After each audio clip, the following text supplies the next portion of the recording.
for those who don't know, I'm going to school in Ohio currently, so the car here has been sitting at my buddy Kevin's house, about an hour away from school. He's been nice enough to let me keep it here for the past 2 to 3 weeks since we found it, and a shop space, aka a storage unit, finally opened up by me.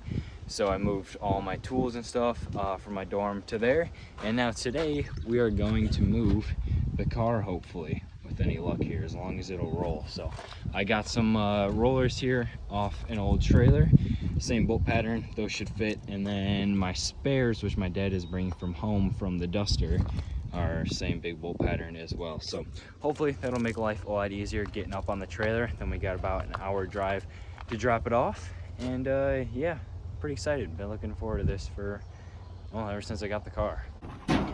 Ollie, what are your thoughts on the Charger? Fit under there. Okay, thank you for your time. Well, it is all loaded up. This wheel ended up being locked up, so we had to take the drum off that one and then use the come-alongs, and it rolled up here pretty easily. Getting it strapped down now, and then we have about an hour-ish drive into the little shop/storage space where we can drop it off. Well, this is probably a little bit different of a background than usual here, but yesterday, with the help of my dad, my brother, and my dog, we got the Charger up to the new location here. Got all my tools and everything situated. I got some lights on the way right now, so once I get lights and I can put them up there, I'll go through and kind of walk around the place here. I mean, there's not much to walk around, but you get the point. Now that I kind of got everything situated and put in place, I'm gonna start tearing into the Charger today. My goal is to get all this nastiness out, hopefully. That's my plan. That's pretty gross. I was starting to peel up some of the carpet yesterday, and you can see right through the floor. So kind of get all this out, assess it, and then I'd also like to get the trunk open here. The lock is all busted. Tried to pick it, that didn't work or anything. So I think if I clean all this out, I'll just kind of climb through the back. I can pop the back part of the lock out, and then the lock should just pop out. Use a screwdriver, pop that open. But yeah, I like to go through, clean it all, get an assessment, and then I think once I do that, towards the end of the video, I decoded the VIN and the fender tag. I'll go over that because I had quite a few people asking what some of the details and specs were of this thing. In the last 2 videos, I know I didn't get a whole in-depth look at the interior here for you guys, but yeah, this is what we're starting with. This is pretty nasty, as you can see under this here. Oh, where is it? Back in the corner. Yeah, down there. There you can see the transmission down there. Once I get all this, oh, there you go. Yep, that's lovely. But yeah, this car is interesting. Like, this dash here looks more modern than the dash on the Duster does, but obviously this is 2 years newer. No way. I swear to God, I just found this. I bet you this was the trunk key. Hold on. We might catch this on camera here. Uh-oh, I may have jacked this. I may have jacked this up trying to mess with it with the screwdriver. Okay, but this is the key for something. I wonder if it's the key for the doors. Let's see. Not the key for the door either. That's cool. It says Chrysler Corp on it. I'll keep it. Don't know what it goes to. Anyway, back to the interior here. Well, let's see how nice the paint is underneath this. It's very hard to do one-handed. Oh, there's a factory marking for something. That's neat. That's about it. This color is gonna be so cool. I love that. Anyone thirsty for some Faygo Red Pop? Strawberry soda. This is gonna sound stupid, but I have absolutely no clue how old this is. There's no date or nothing on it. Sure someone will know, then I'll get made fun of. But yeah. Junk.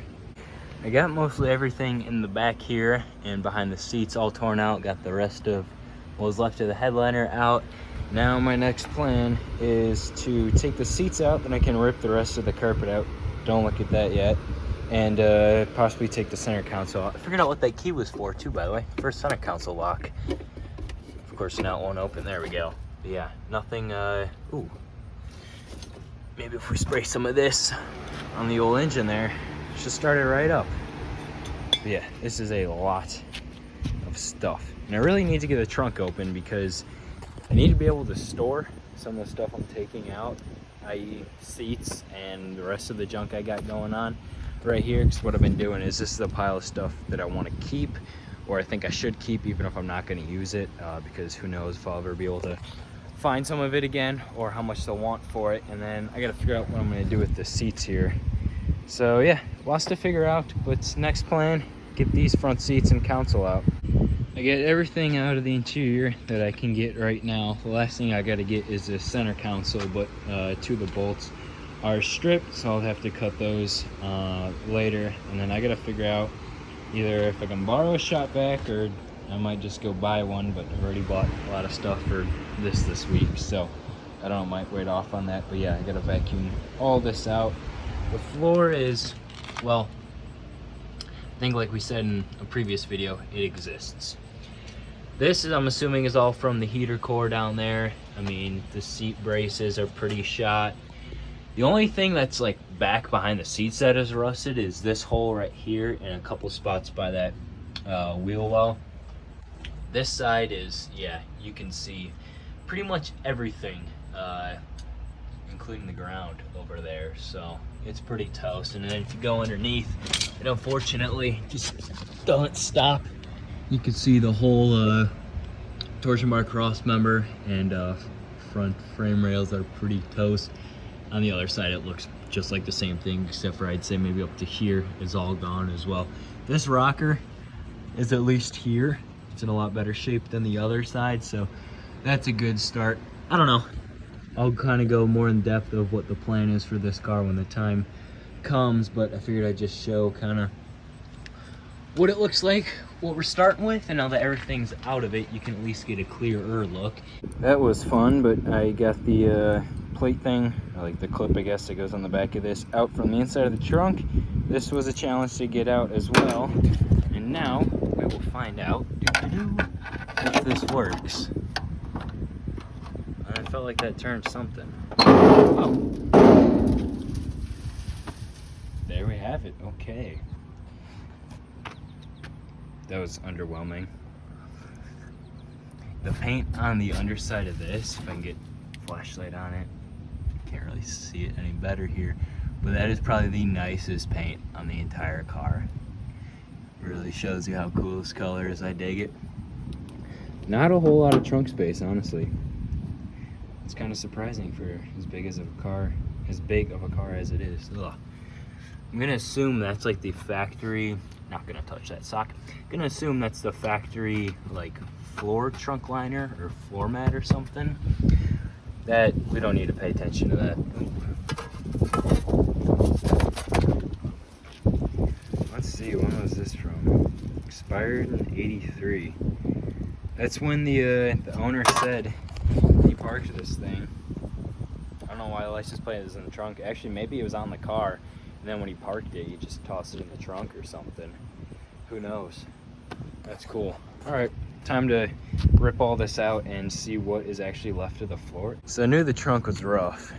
By rough, I mean bad, but I didn't think it was this bad. That is the gas tank, and this is the gas tank mat.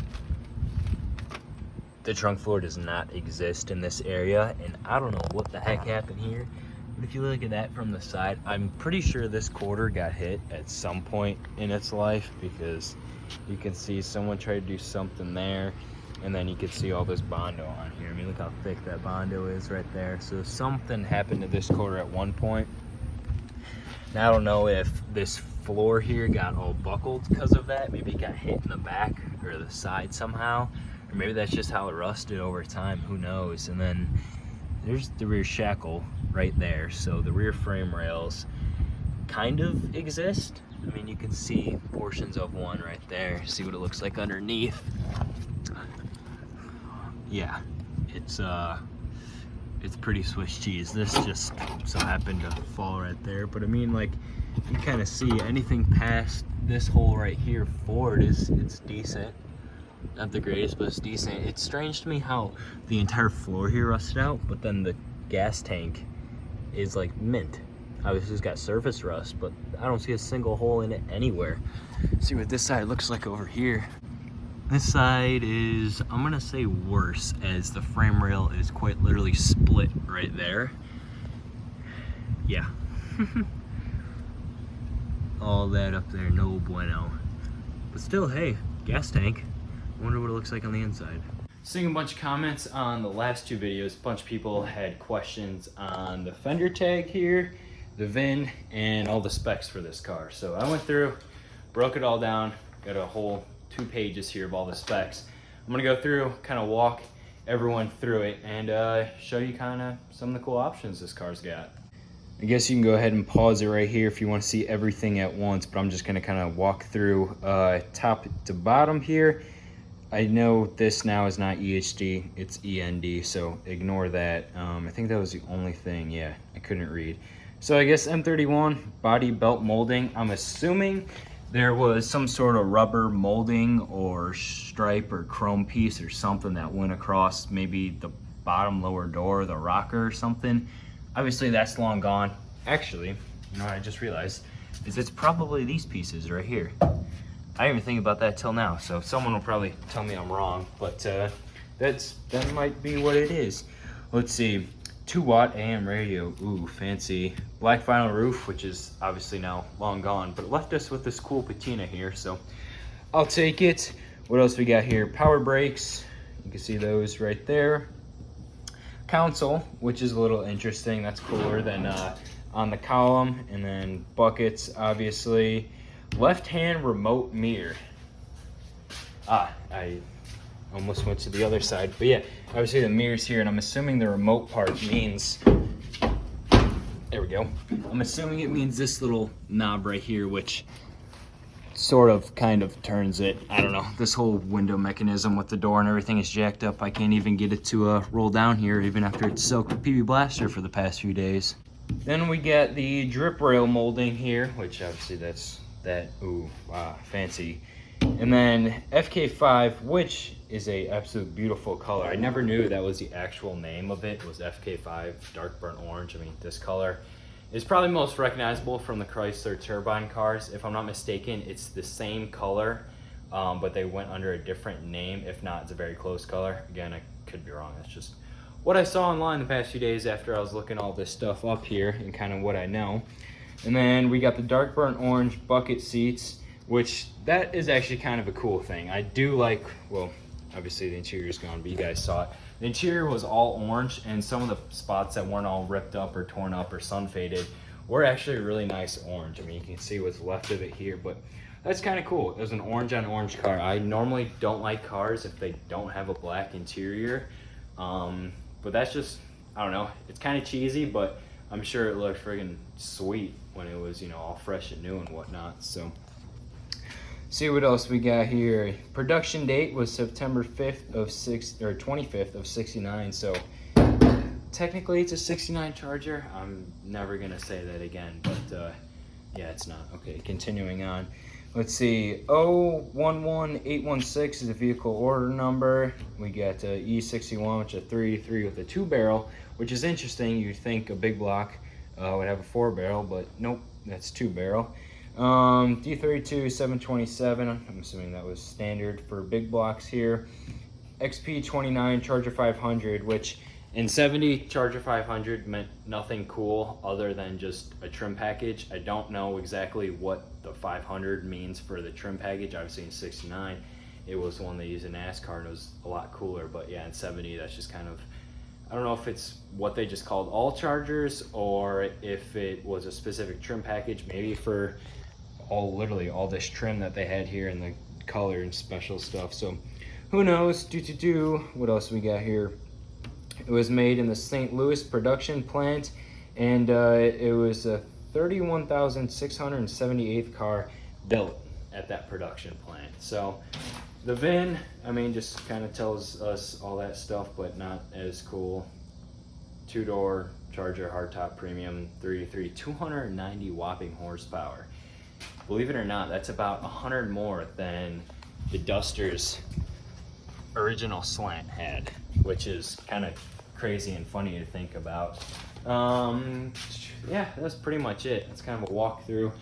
Other than that, I cannot decide what I want to do with this car, so I'm gonna talk about that right now. So my original plan was to just kind of get it up and running as is, probably with not this engine and trans, or at least not this engine, and then just kind of beat around with it, have fun as it is, you know, with the rust and the patina and everything. But as you saw earlier in the video, the car is, it exists, the general shape is there, but everything else structurally is not, unfortunately. So that leaves me with a few options. One, I could go through, tear it all apart, do all the metal and body work. Floor, I mean, just to start here, trunk floor extensions, quarters, probably wheel wells in the back. Does not need a tail panel, and it does not need a cowl, which is funny because that's the stuff I did on the Duster. Let's see, what else would it need? Rear frame rails, probably, at least the back half of them, if I were to splice them or kind of make my own to rebox them in. And then it definitely needs a torsion bar cross member, or at least patched. And then the front frame rail on this side specifically, I don't know. You can't see it right there. That spot is gone, and then there's a little spot, maybe it's on the other side, behind the wheel. That is also pretty rough. But it's like the fenders here, that's an easy patch. I don't know what's under that Bondo, but that can't be too difficult of a patch. Doesn't look too big, and it's kind of a flat spot. This, I'm assuming someone started to do the body work at first, because right now that's the only bolt holding in the entire fender here. I don't know if I can do this one-handed, but yeah, it is not really on. So I think this was rusted originally, and then someone started to do the body work down there and here, and that's why that's all bare, and obviously rusted over time. But yeah, that's not horrible stuff. The roof is in really nice shape. There's a little pinhole in the sail panel, and then a little on the seam where the roof and the quarter come together on the passenger side. But yeah, option one, replace all the sheet metal, get it going. Kind of, I guess, back to original sheet metal wise, but I don't know, 50-50 on that right now. The other option, and probably option more people, I guess, will necessarily be excited about, or people will think is cooler, is cut the floor and everything out, all the junk out, drop it on a NASCAR chassis of sort, and then just do the body work on the outside. Still, you know, patina and stuff, but get rid of the rust. Kind of same thing I do with the Duster there. I don't know. I'm 50-50 on this one again, primarily because, one, I want to be able to drive this car on the street and have fun with it and everything. And doing that, yes, you can make it a street car and whatnot, but those NASCAR chassis have such one-off parts. If something were to go wrong and whatnot, or something were to break, like, I don't want that to be, you know, doom or gloom right there. And I also don't want that to be the main reason why I don't do this on a chassis, but I don't know. This car is complete. Like, it's got everything. It's in bad shape, but it's got everything, like all the hard to find little brackets and whatnot. The interior is all here. I have the seats and everything, the dash, the gauge cluster, it is all there. That's pretty much the only reason what is holding me back from not dropping this thing on a chassis. And it's like, the inner fenders up here, sure, it's rusted by the battery and whatnot, but like, this is all solid, firewall solid. Like I was saying, literally everything is here. The glass, of all things, none of the glass is cracked. Like, the glass is mint. I'm sure if I went to go through and just kind of clean it all up, polish it and clean it and whatnot, it would look sweet. So that's the only thing that's really holding me back. And plus, with a NASCAR chassis, I see a lot of people that drop bodies on them, and then it's like the proportions aren't right. Like, you'll see the A-pillar bar just come down midway through the window, and then the top bar will just kind of be hanging down here. And then it's like the B-post bar will be like way back here, and it's, I don't want that. That's why the third option would be cutting this thing out and then making my own chassis for it. But we'll see about that too. I would absolutely love to do that 100%. That's how I want to build basically all my cars, is just chassis, you know, race cars. That's what I really like. If you've seen some of the models I built a couple of years ago, that's what they all were. But the only issue with that is this thing probably wouldn't be running and driving for a long time. I mean, kind of where it sits, it would fold in half essentially right now if you tried to do anything running or driving with it. That's the issue. So I don't really know. I can't make up my mind. I don't hate any of the options, but I'm also not like dead set on any of them, and that's kind of where I'm stuck right now because I don't know what to do first. Well, this is what you see from the outside here. These lights definitely make it a lot more, I don't know, lively in here, I guess you could say, or whatever. It's kind of funny and pretty ghetto how it's hooked up, but these are just some like light bars I found off Amazon. You can see this one hanging up right here. Yes, those are zip ties daisy chained together, wrapped around the beam up there, but I can't drill into this, so that was the best option I figured, and well, it seems to work for now. So I just got to get a plug for this one, so then I can run it from this one here, and then I'll have 3 lights. But even with 2, it's pretty sweet. And then it just goes to an extension out there, which then ties into this. I got to mount that back up in the corner. It keeps falling, but then it goes down there. And then the most exciting part, which I'm sure OSHA will very much appreciate, is we have a 100-foot extension cord running down to the only 120 outlet on the property. So it works, and yeah, I think that's pretty sweet. I dig it. So everything else in here is kind of similar stuff I had at home. Shelving rack, woohoo, parts, tools, and whatnot.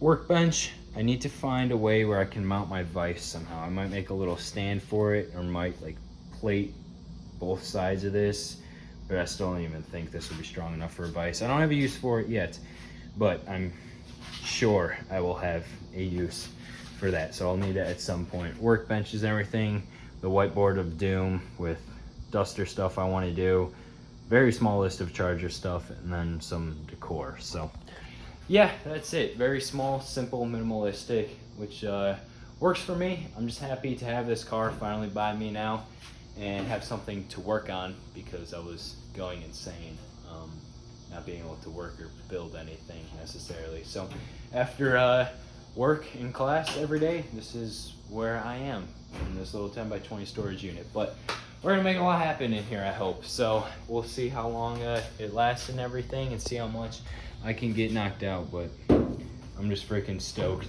to have this stuff, even though it's not much. But yeah, I don't know. It's just, this car is gonna be so cool once I think of a solid plan. I got so many ideas floating around, but maybe in the next video or next episode, I'll go ahead and mess with this engine here. 50-50 shot of if it'll even turn over, so that'll be the determining factor right there. But I think I'm gonna go ahead and mess with that within the next few days here.